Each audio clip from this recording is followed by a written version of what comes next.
Totaco time management. Many recruiters have the same problem when it comes to getting what they need to get done through the day. And often I find that a typical error is a lack of planning.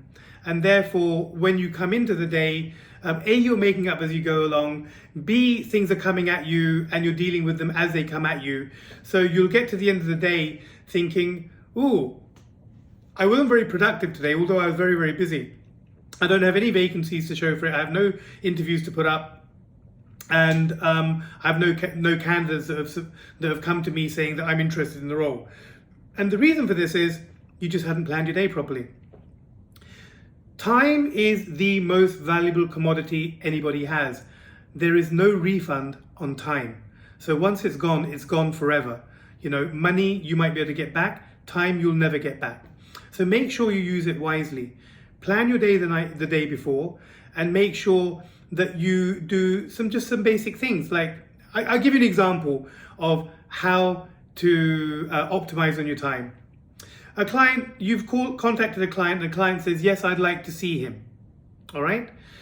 Don't ask the client when he's free. Say, that's great. He's available Thursday or Friday next week, because you've already found out from your candidate what his availability is. Client then says, I'll take Friday. Then you say to the client, right, please accept that as confirmed unless I tell you otherwise. He then confirms it. You go back to the candidate. Client would like to see you on Friday at 2 o'clock. Can you make it? Yes, I can. Boom.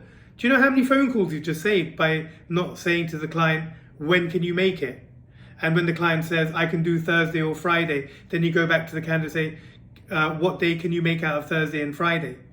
All right. Instead, what you're doing is you're taking control of the situation. You're telling the client when the candidate is free, and you're telling the candidate when the client is free.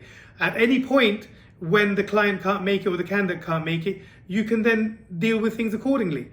However, you know, it could work out, and it often does, that the client can make it when you inform them, and the candidate can make it when you inform them too. So that's one way of saving time. I call it, that's one way of not having to play telephone tennis, which is actually the worst use of your time in a recruitment day.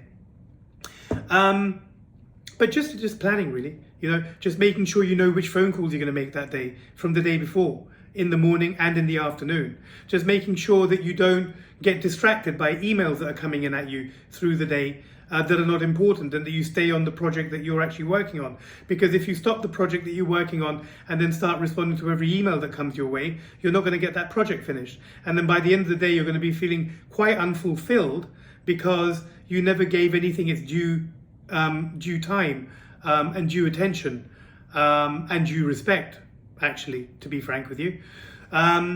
So time management requires a lot of energy. It requires a lot of discipline. But once you get used to it, it becomes like brushing your teeth every day. So practice, practice, practice. You will get there, and you'll get more done in a day, and you'll get more productivity out of a day, and you'll be more fulfilled, and you'll be happier, and hence you'll do better, and you'll do more deals.